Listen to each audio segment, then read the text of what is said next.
Olá, tudo bem com vocês? Olha, nós aqui de volta. Agora nós vamos para a aula de arte. Hoje nós já estamos na aula 10 de arte e a aula 10 de arte vai falar sobre a história da pipa no Brasil. Vamos lá? Já pegaram a apostila? Já abriram na aula 10 de arte? Então vamos nós todos juntos para lermos o texto aqui, ok? Vamos lá? A história da pipa no Brasil. Nós brasileiros conhecemos as pipas através dos colonizadores portugueses por volta de 1596. Um fato pouco conhecido de nossa história deu-se no Quilombo dos Palmares, quando sentinelas anunciavam por meio de pipas quando algum perigo se aproximava. Mais uma prova de que a pipa era conhecida na África há muito mais tempo, pois os negros já a cultuavam como oferenda aos deuses. Aqui no Brasil, no entanto, a pipa ganhou outros nomes que normalmente surgem devido à sua semelhança com algumas espécies de animais, como por exemplo a arraia ou raia, ou então o papagaio, pela variedade de cores de uma pipa. Muito bem. Então a pipa, pelo jeito aqui, já era um objeto, né, de brincadeira e de comunicação antigo, né? As suas danças lá que fazem no céu, com certeza a dança que faz a pipa, né, quando a gente está soltando ela, já devia fazer algum tipo de comunicação, né, para os deuses africanos, né, na época de 1500 e pouco, né? E quando veio para o Brasil, veio com um modelo já não aperfeiçoado, mas direcionado ao lazer do brasileiro, né? Porque a cultura é assim, ela vai sendo passada de pai para filho, né? Então, tudo que a gente conhece hoje, que era de antigamente, foi alguém que contou para alguém, que foi contando, que foi contando, que foi contando, e vocês aprenderam. Por isso que muitas vezes a professora fala assim, quem tem vó, pergunta para a avó, porque a avó conhece isso. A professora, às vezes, na sala de aula, fala assim, não é? Então, a pipa é a mesma coisa. Se vocês perguntarem para o pai, eles vão saber. Se vocês perguntarem para os avós de vocês, eles também sabem sobre pipa, né? Talvez a informação que veio da África, talvez eles não saibam, né? Que foram os portugueses que trouxeram, talvez não saibam, porque são várias gerações lá atrás que foi passando a história e a construção da pipa de um para outro. Mas com certeza eles vão ter histórias para vocês para contar sobre pipas super diferentes, tá bom? Pipa feito com jornal, pipa feito com saquinho plástico. Tenho certeza que eles vão contar, depois vocês perguntam para eles, ok? Aí ele continua o texto aqui. Veja a semelhança entre a raia e a pipa. Ó, a raia é esse animal aqui, é um animal marinho, né? Ela está saltando aqui, ó, 3 metros. A raia saltando até 3 metros de altura. Foram fotografadas pelo biólogo mexicano Octavio Aburto, no Parque Nacional Cabo Pumo, no México. E parece mesmo com muitos modelos de pipas aí que a gente já viu, né?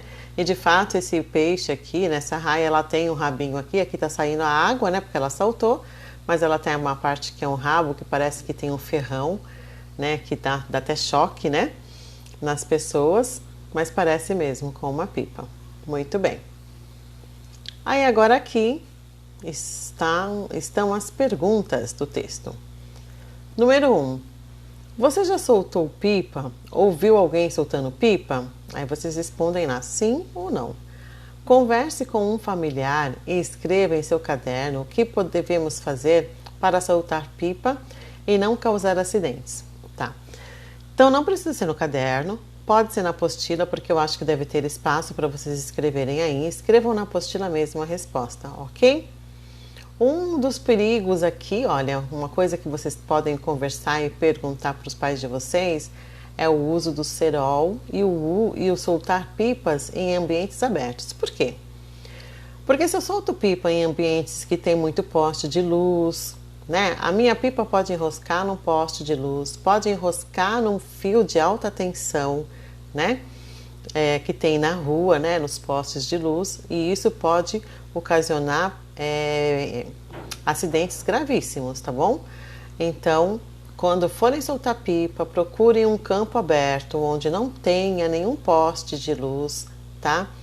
Muitas vezes a gente vê as crianças soltando até na praia ou em parques que são muito abertos, para não ocasionar esse tipo de acidente, ok?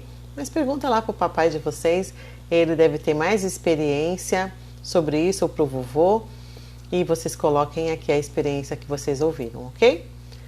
Número 2. Depois de conhecer os diferentes nomes de pipa, pesquise com seus familiares se eles conhecem algum outro nome dado à pipa e anote.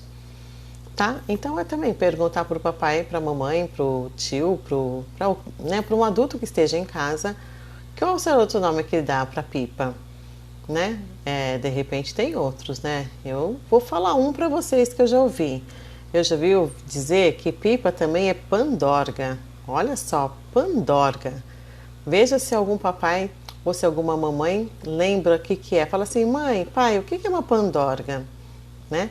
Vamos ver se algum deles sabem, tá bom? Ou conhecem por esse nome. Vamos lá, número 3. Agora vamos criar uma pipa que se chama peixinho. Olha, já tá dando um nome aqui para mim de pipa, hein? Da resposta lá de cima, peixinho. Agora vamos criar uma pipa que se chama peixinho. Essa pipa tem esse nome, pois se parece muito com o formato de um peixe. Verdade, né? Lembra um peixe mesmo. E pode ser pequeno. Então vamos lá. Peça ajuda a um adulto e separe os seguintes materiais. Vocês vão precisar de cola, rolo de linha, tesoura sem ponta, 2 folhas de papel de seda, jornal e sacola plástica, 2 varetas de bambu. Passo a passo. Pegue as 2 varetas de bambu e amarre-as juntas em formatos de um X, como na imagem abaixo. Né? Depois, com essa amarração, a pipa pronta, vamos colar ela na folha ou sacola plástica, conforme a imagem abaixo. Ó, aqui ele abriu a sacola plástica, tá? Para poder colar. E aqui a folha de seda. Cole as varetas. Não, passe cola nas varetas para colar na folha ou sacola plástica e aguarde secar para recortar as sobras das folhas. Faça 2 furos nas pontas com um lápis para repassar linha, que iremos criar um estirante. Pronto! Agora você deve colocar o seu peixinho, decorar seu peixinho colocando as rabiolas. Para fazer a rabiola, você precisará de linha e tiras feitas de sacola plástica. Observe passo a passo disponível no endereço aqui embaixo do YouTube. Muito bem, peçam a ajuda dos adultos, tá? Para vocês seguirem esse passo a passo. Vejam se vocês podem fazer de fato uma pipa, tá bom? Porque às vezes mora em apartamento, não dá para soltar pipa. Mora muito perto de postes, não dá para soltar pipa. Aí vai ter que guardar essa atividade para quando tirar férias e poder soltar a pipa, ok? Um beijo para vocês e até amanhã.